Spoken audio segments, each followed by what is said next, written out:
जरा तसव्वुर कीजिए, क़यामत का दिन है, सूरज करीब है, लोग खौफ और परेशानी में मुब्तला हैं। हर शख्स को अपनी फिक्र है।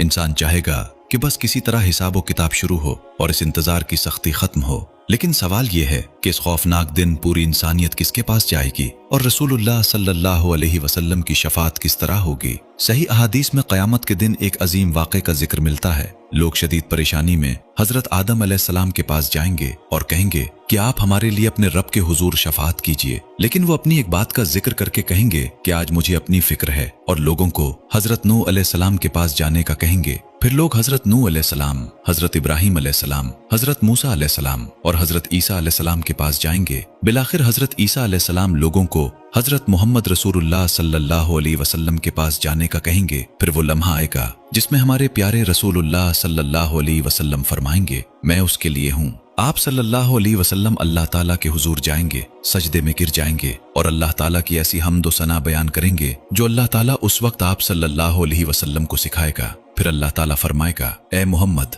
अपना सर उठाइए, कहिए आपकी बात सुनी जाएगी, मांगिए आपको दिया जाएगा, और शफाअत कीजिए, आपकी शफाअत कबूल की जाएगी। यही वो अजीम मुकाम है जिसे शफाअत कुबरा कहा जाता है। रसूलुल्लाह सल्लल्लाहु अलैहि वसल्लम की शफाअत के बाद अल्लाह ताला बंदों के दरमियान फैसले और हिसाब का आगाज फरमाएगा। लेकिन रसूलुल्लाह सल्लल्लाहु अलैहि वसल्लम की शफाअत सिर्फ इसी एक मौका तक महदूद नहीं होगी। अहादीस से मालूम होता है कि अल्लाह ताला अपने महबूब रसूल सल्लल्लाहु अलैहि वसल्लम को अपनी इजाजत से अहले ईमान के हक में मुख्तलिफ शफाअतें अता फरमाएगा। आप सल्लल्लाहु अलैहि वसल्लम बाज अहले ईमान के दर्जात बुलंद होने के लिए शफाअत फरमाएंगे, और गुनाहगार अहले तौहीद में से भी जिनके लिए अल्लाह ताला इजाजत देगा उनके हक में शफाअत फरमाएंगे। और फिर एक ऐसा मंजर भी होगा जो हर मुसलमान को अपनी जिंदगी के बारे में सोचने पर मजबूर कर देता है। रसूलुल्लाह सल्लल्लाहु अलैहि वसल्लम ने फरमाया कि हर नबी की एक ऐसी दुआ थी जो जरूर कबूल होनी थी। हर नबी ने अपनी वो दुआ दुनिया ही में मांग ली, लेकिन मैंने अपनी वो दुआ क़यामत के दिन अपनी उम्मत की शफाअत के लिए महफूज रखी है। सोचिए,